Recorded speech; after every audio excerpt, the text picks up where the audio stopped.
Hi, Hi there. The reason we've stopped you is there was an allegation of a speeding event involving this van on the A947. okay. So we just stopped to check who the occupant is, check the details, and basically take it from there. Are you aware of what I'm speaking about? Police in Scotland stopped a man for speeding, but instead of cooperating or arguing, he just kept repeating the same phrase. I'm not answering questions. How effective is this tactic, and is it a smart way to protect your rights?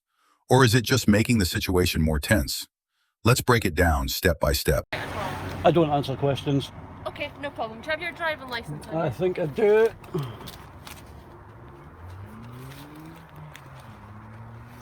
And are you just using the van through your employment just now? I don't answer questions. Okay.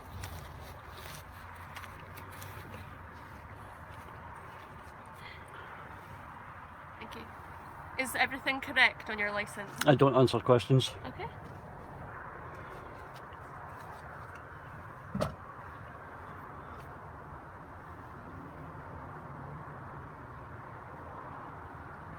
The police started off in a friendly tone, announcing that the reason for stopping the car was because of an allegation of speeding.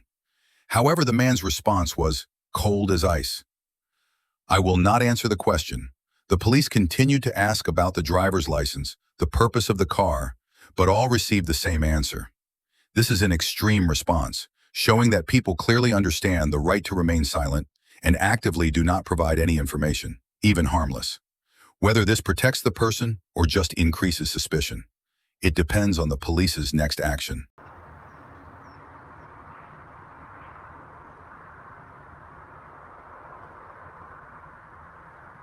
Are you able to clarify which town or city in the United Kingdom you were born? I don't answer questions.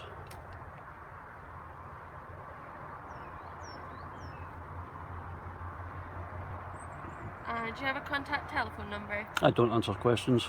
Okay.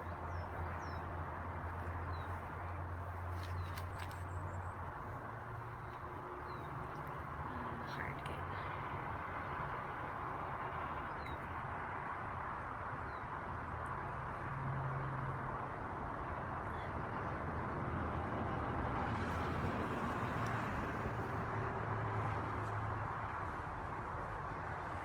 The police started to move on to softer questions.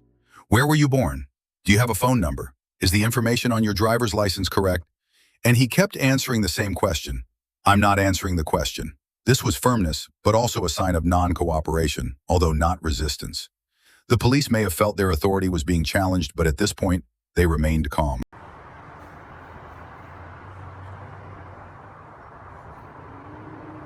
It's fine, I've got everything. Fine. Yeah. Here you go.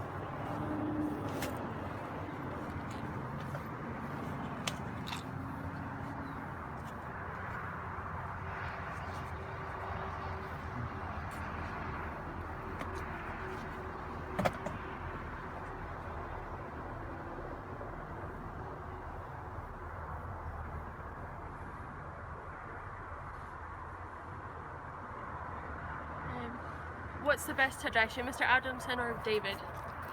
David. Okay, David.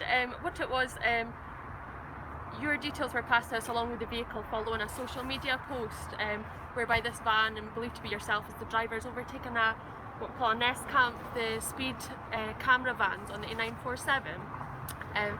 From that, there's obviously been a complaint that's been highlighted to my supervisor. We're part of the roads policing. We've been asked to stop the vehicle. We got your details as the driver from the company. The turning point came when the police revealed the car and its driver had appeared in a social media post, caught on camera passing a speed camera. The police verified the information with the employer UP, and they were asked to stop the car for a check-in warning. This is a very interesting point. Social media had become the initial source of evidence leading to the stop. The police had no solid legal evidence, so they did not issue a ticket, but only a warning. Again, the man did not answer any questions and was not prosecuted. Who I believe are looking into the matter, but it was just to stop and advise you, obviously, that we were aware of the information. The post is not suitable, your driving wasn't suitable, given that on a single carriageway the van would be restricted to 50. Whether or not the speed's accurate on the dash cam footage, I obviously can't comment on that. I don't know if your speedometer is calibrated or not, but I'd imagine UPS or maybe track the vehicles or are able to check that. and we were just asked to stop you and check that you're not committing any offences today, and make you aware that obviously we've notified UPS of the incident, and that's really it. Do you have any questions for us? No. After a few minutes, the conversation ended amicably. The man asked for the officer's name and badge number again, a very smart move to document the interaction. There was no argument, no detention, no administrative fine. The absolute silence prevented the police from getting any further information, but it was also not enough to continue detaining the man. This was a legal standoff. Both sides knew their limits. Okay, that's great. Thanks for your time, and obviously in future, please watch your speed, and it'll save you being stopped in the future. Perfect. What's your name and number? My caller number is T for Tango 1013. And what's your name and number? Perfect. Okay. Thank you. Inverurie Roads. Inverurie. You'll get turned just there, quite safely, as well as enough room for the van. Just at the entrance here to the bill for a BT yard. Oh, You've got okay. quite a long van, so you should get turned there, no problem. No worries. Okay, thanks Perfect. for your time. Thank you. Bye-bye. Bye-bye. So what can we learn from this interaction? You have the right to remain silent, and you can absolutely use it. However, silence is not always wise. Refusing to answer too much can also make you look suspicious or cause unnecessary stress. What do you think? Do you agree with this man's approach?